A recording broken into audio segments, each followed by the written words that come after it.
Hello friends, welcome to my YouTube channel Kartik exam home. देखिए, जैसे कि आप सभी को पता है कि एग्जीक्यूटिव असिस्टेंट का जो रिजल्ट है वो जल्दी ही आने वाला है। और आप ये भी जानते हैं कि यूपी पीसीएल जो है अपनी भर्ती बहुत जल्दी कराता है, समय नहीं लेता है। जिस प्रकार से अभी 2022 में जब यूपी पीसीएल की वैकेंसी चल रही थी, एग्जीक्यूटिव असिस्टेंट की जो भर्ती आई हुई थी उसका उसने अप्रैल में एग्जाम कराया और नवंबर में उसने ज्वाइनिंग तक दे दी है। ठीक है, लगभग कुछ लोगों की ज्वाइनिंग नहीं हुई है, लेकिन अभी उनकी होने वाली है, लेकिन कुछ को दे दी है। अब बात कर लेते हैं इस बार जो यूपी पीसीएल का एग्ज़ाम हुआ है पिछले महीने, ठीक, उसका रिजल्ट जो है वो इसी महीने जारी हो जाएगा।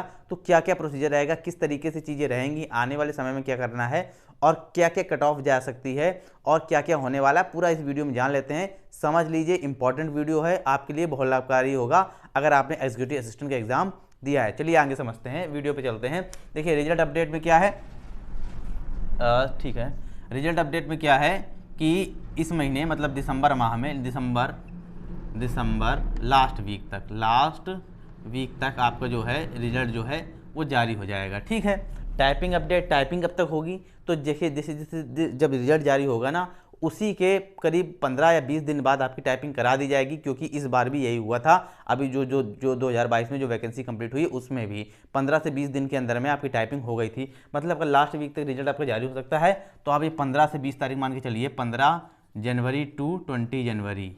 ठीक है, शायद ये पूरा उधर तक दिख रहा है कि नहीं दिख रहा है, ठीक है, आ रहा है वीडियो पर।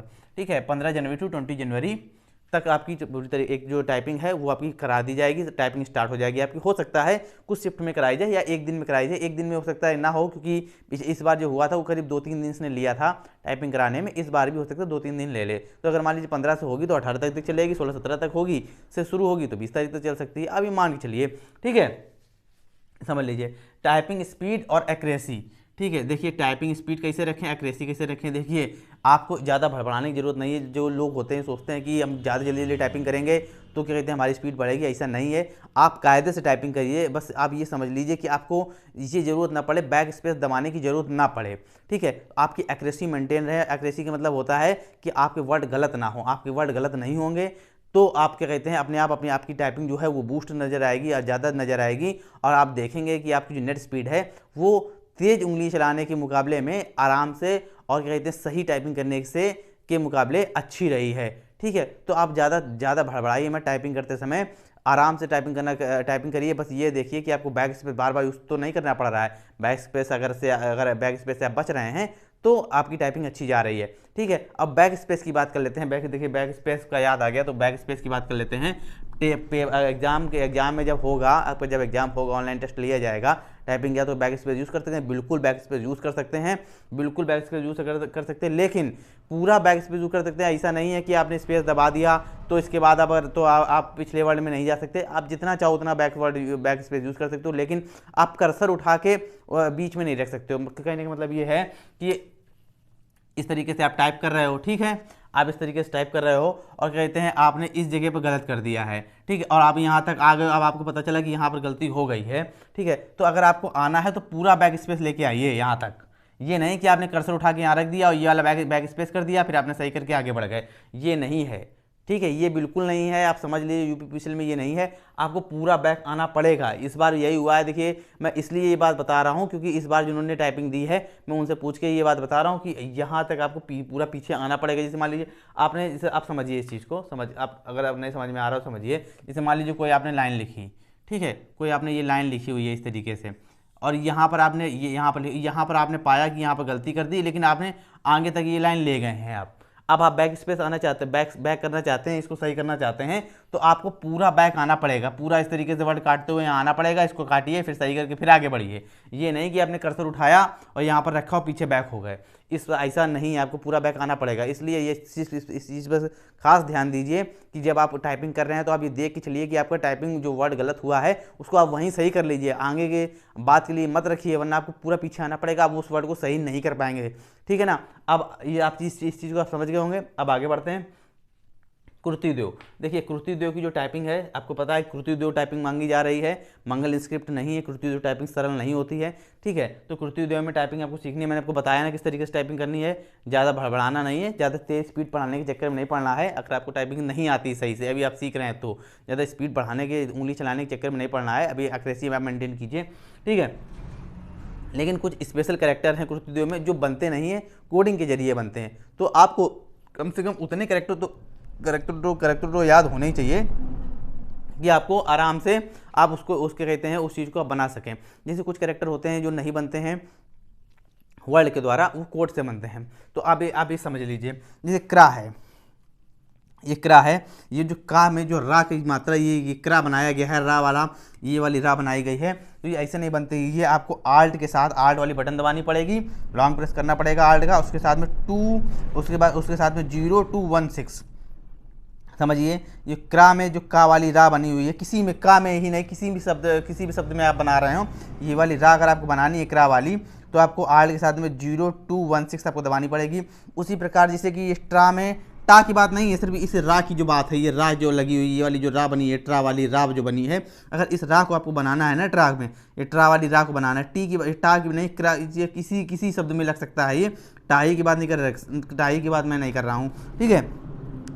तो अगर आपको ये वाली रा बनानी है तो आल्ट के साथ में 0170 दबाना पड़ेगा। ये ढा के नीचे जो नुक्ता लगा हुआ है, बिंदु जो लगी हुई है ढा के नीचे, ये शिफ्ट के साथ में प्लस दबाने से बनती है, ठीक है। शिफ्ट के साथ में यहाँ पर जो प्लस होता है, जैसे शिफ्ट हमने यहाँ दबाया, शिफ्ट हमने ये वाली शिफ्ट बना होता है, या शिफ्ट हमने दबाई, साथ में ये वाला प्लस, ना कि ये वाला प्लस दबाने से नहीं बनेगी, ठीक है, ना कि ये वाला प्लस दबा, ये जो नुक्ता जो लगाएंगे आप, ठीक है, ये शिफ्ट के साथ में ये वाला बनाना पड़ेगा, ये वाला प्लस दबाना पड़ेगा, ना कि ये वाला दबाएंगे तो नुक्ता नहीं लगेगा, ठीक है। इसके बाद ऊ जो है, बड़ा ऊ जो है, वो आल्ट के साथ में 0197 से, ठीक है। ये जो क्रा में जो का ये वाली जो रा बनी है ना क्रा वाली, ये आल्ट के साथ में 0209 से, और ये वाला अगर आपको स्मॉल ब्रैकेट लगाना है आल्ट के साथ में 0188 से, और ये वाला लगाना है तो 0189 से। और एक चीज़ समझ लीजिए, देखिए मैंने आपको यहाँ पर बताया शिफ्ट के साथ में कौन सा प्लस लगाना है नुक्ता लगाने के लिए, शिफ्ट के साथ में ये वाला प्लस दबाना है। लेकिन क्या कहते हैं, लेकिन ये जो कोडिंग दी गई है ना, ये 0197 0209, ये जो भी है, जितना भी कोडिंग दी गई है, आपको यहाँ वाले कैरेक्टर दबाने, यहाँ जो 1 2 3 4 5 6 7 8 9 0 लिखा होता है, ये वाले दबाने हैं, ना कि ये वाले। अगर आप ये वाले दबाओगे आल्ट के साथ में तो आपका नहीं बनेगा, वर्ड नहीं बनेगा, ठीक है। समझ गए होंगे, ये इतना कैरेक्टर आपको याद होने चाहिए अगर आपको कुछ वीडियो में टाइपिंग सीखनी है, क्योंकि बहुत इंपॉर्टेंट है। आपको यही चीज़ें नहीं पता चलती, बाकी जो लोग टाइपिंग सीख लेते हैं, कोडिंग वाले वर्ड नहीं सीख पाते हैं, और वहीं पर वो सोचते हैं कि चलो यार 1 2 वर्ड गलत हो जाएगा तो हो जाएगा, कोई दिक्कत वाली बात नहीं, ये नहीं बन रहा है तो नहीं बन रहा है। ऐसा नहीं है, आपको कोडिंग में आपको इतनी कम से कम याद होनी चाहिए, ठीक है। मैं लिख के इसीलिए मैं आपको लिख के ले आया था।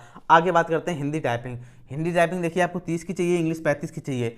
अगर देखिए कंपलसरी क्या है इसमें, ये मैं इसलिए लिखा मैंने, कंपलसरी क्या है कि अगर आप हिंदी में तो आपको पास होना कंपलसरी है, अगर आपको एग्जाम में बने रहना है। इंग्लिश में आप फेल भी हो जाते हैं, कोई दिक्कत नहीं है, आप एग्जाम में तो बने रहेंगे, लेकिन आपको 20 नंबर जो आपको 20 मार्क हैं, 20 मार्क ये आपको नहीं मिलेंगे, ठीक है। लेकिन आप एग्जाम में बने रहेंगे अगर आप इंग्लिश में फेल होते हैं तो। हिंदी में पास होना तो अनिवार्य है, अगर आपको एग्जाम में बने रहना है तो हिंदी में तो पास होना ही आपको पड़ेगा। लेकिन अगर आप इंग्लिश में फेल हो जाते हैं, 35 की स्पीड नहीं आ पाती है, तो आप एग्जाम में तो बने रहेंगे, लेकिन कहते हैं आपको 20 मार्क नहीं मिलेंगे। लेकिन मैं आपको ये भी बता दूं कि अगर आपको 20 मार्क नहीं मिल रहे हैं ना, तो फाइनल सिलेक्शन आपको होएगा नहीं, ना के बराबर समझिए, ना के बराबर ही समझिए। शायद ही 1 2 लोगों का हो जाए इससे मेर, लेकिन आपको होना नहीं है, क्योंकि 20 नंबर बहुत इंपॉर्टेंट है। 20 नंबर की मांग बहुत ज़्यादा रहती है इस खासकर टाइपिंग वाले सेक्शन में, क्योंकि वो ओवरऑल मेरिट में जुड़ेगा जाके ना। ये अगर आपको 20 नंबर नहीं मिल रहे हैं तो आपको बहुत नुकसान है, आपको पास होना ही पड़ेगा। यहाँ पर आप एग्जाम में बने भी रहेंगे तो कोई फ़ायदा नहीं है। अगर आपको 20 नंबर नहीं मिले तो आपको दोनों में पास होना एक तरीके से अनिवार्य है, अगर आपको नौकरी चाहिए, ठीक है ना। अब मेन बात करते हैं expected cut off for typing, ठीक है। टाइपिंग के लिए एक्सपेक्टेड कट ऑफ कितनी रहनी चाहिए? देखिए और कोई चीज़ छूटी तो नहीं है यहाँ पर। अच्छा हाँ, एक चीज़ छूट गई है, मैं आपको बता दे रहा हूँ। टाइपिंग ये बताने के पहले एक चीज़ और बता दूँ कि जिसके कंप्यूटर में मार्क थोड़े कम है, कंप्यूटर मार्क, देखिए थोड़ा सा मैं भूल रहा था, मुझे लग रहा था कुछ मैं भूल रहा हूँ। कंप्यूटर मार्क, खासकर कंप्यूटर मार्क, देखिए 50 में 20 नंबर लेके आपको आने थे, लेकिन अगर आपके नहीं है, इतने नंबर नहीं है, तो अभी आपको घबराने की ज़रूरत नहीं है। अगर आपके इतने तक बन रहे हैं ना, इतने तक बन रहे हैं 17 18 19, 17 वालों तो फिर भी संशय में हो, लेकिन 18 19 तक बन रहे हैं ना आपके, तो आप मान के चलिए आपको मिल जाएगा नॉर्मलाइजेशन में, आपका नंबर बन जाएगा, 20 के ऊपर बन जाएगा। पिछली बार भी यही हुआ है, ठीक है, आपका बन जाएगा। कहते हैं आपको कोई टेंशन लेने की जरूरत नहीं है। 17 वाले भी मान के चलिए अपने आप को, वो भी सेफ मान के ही चलिए, थोड़ा सा दिक्कत जरूर है। शायद ऊपर नीचे हो जाए, लेकिन वो मान के चलिए कि वो सेफ़ हैं, उनका भी नॉर्मलाइजेशन के बाद 20 तक छू जाएगा। बस 20 है चाहिए पास होने के लिए। बाकी आपने जो फर्स्ट वाला एग्ज़ाम दिया है वो कैसा दिया है वो आप पर निर्भर करता है। आप समझ लेते हैं कि कट ऑफ कितनी जा सकती है अगर आपके नंबर उतने लगभग बन रहे हैं। मेरे हिसाब से पिछले बार की टेस्ट को देखते हुए, जो पिछली बार एग्जीक्यूटिव असिस्टेंट का एग्जाम हुआ है उसको देखते हुए अगर आपके नंबर उतने बन रहे हैं तो यू आर क्या कहते हैं, you are on the safe zone. ठीक है, अभी चलते हैं आगे। ठीक है, अगर देखिए आपके रिटर्न, अभी नॉर्मलाइजेशन की मैं बात नहीं कर रहा हूँ, अभी आपके जो रिटर्न के एग्जाम है, नॉर्मलाइजेशन की मैं बाद में बात कर लूँगा, आगे समझा दूंगा। ठीक है, अभी जो आपके रिटर्न के एग्जैक्ट नंबर बन रहे हैं उसको समझ लीजिए। अगर आपके एक जनरल कैटेगरी में 127 के आसपास बन रहे हैं एग्जैक्ट, नॉर्मलाइजेशन को छोड़कर एग्जैक्ट इतने बन रहे हैं तो आप तैयारी करिए टाइपिंग की। ओबीसी में करीब इतने बन रहे हैं तो टाइपिंग की तैयारी करिए। ईडब्ल्यूएस में करीब 119 के आसपास बन रहे हैं तो आप टाइपिंग की तैयारी करिए। एससी में करीब 107 या 106 के आसपास बन रहे हैं तो आप टाइपिंग की तैयारी करिए। एससी में करीब आपके एसटी में करीब आपके 66 के आसपास बन रहे हैं तो आप तैयारी करिए बिल्कुल। क्योंकि देखिए इसमें अंतर ज़्यादा इसलिए है क्योंकि पिछली बार भी ऐसा ही अंतर रहा है। ठीक है ना, तो ऐसा नहीं है कि मैंने कुछ गलत लिखा है, पिछली बार के अंतर को देखते हुए ही मैंने लिखा है इस चीज़ को। मैंने पिछली बार का पूरा एनालाइज किया है। आप कहेंगे तो मैं उसका एक तरीके से मैं डाल भी दूंगा अगले वीडियो में। ठीक है, अभी आपको समझ लीजिए, मैं अभी आज मैं नहीं लेके आया हूँ। एक्स सर्विसमैन का थोड़ा कम ही रहेगा, 60 के आसपास मान लीजिए। ठीक है, और जो PWD कैंडिडेट हैं ये भी करीब 93-94 के आसपास मान के चलें। ठीक है, देखिए अगर आपके इतने नंबर आपके लगभग हैं ना, इसमें एग्जैक्ट इतने नंबर हैं तो अब नॉर्मलाइजेशन के बाद आप इससे पार हो जाओगे, लगभग इसका ये इतना कट ऑफ पार कर लोगे, समझे, 100 के आसपास पार कर लोगे। आप सेफ हो, एक तरीके से आप सेफ हो। आप कहते हैं टाइपिंग के लिए तैयार बस आप रहिएगा। ठीक है, बाकी अगर आपके इससे देखिए 17 नंबर से कम बन रहे हैं, बहुत से ऐसे कैंडिडेट होंगे जिनसे थोड़े बहुत गलती हो गई, 17 नंबर से कम बन रहे हैं। देखिए अभी आपको ज़्यादा परेशान होने की जरूरत नहीं है, अभी FCI का एग्ज़ाम लगा हुआ है। आप लोगों ने जितने इसने ये एग्जीक्यूटिव असिस्टेंट का एग्ज़ाम दिया है ना, बहुत से ऐसे, शायद ही कोई ऐसा कैंडिडेट हो जिसने FCI का फॉर्म ना डाला हो, वो भी डाला होगा। तो अभी आप उसकी तैयारी करिए, उसमें भी सब कुछ है, उसमें भी टाइपिंग है। ठीक है, अच्छी भर्ती है वो भी। ठीक है, तो अभी बाकी कुछ बताने की जरूरत है नहीं। अभी आप कुछ रह गया हो तो बता दीजिए, टाइपिंग वो क्या कहते हैं कमेंट में बता दीजिएगा, उसको भी मैं उसका क्लियर कर दूंगा आके। बाकी कुछ बचा नहीं है। और ठीक है, अगर आपको वीडियो अच्छा लगा हो तो वीडियो को लाइक करिएगा, शेयर करिएगा, चैनल को सब्सक्राइब नहीं किया तो सब्सक्राइब भी कर लीजिएगा ताकि सरकारी नौकरी से जुड़ी जितनी भी सरकार इंपॉर्टेंट अपडेट हैं उस समय पर आपको मिलती रहें।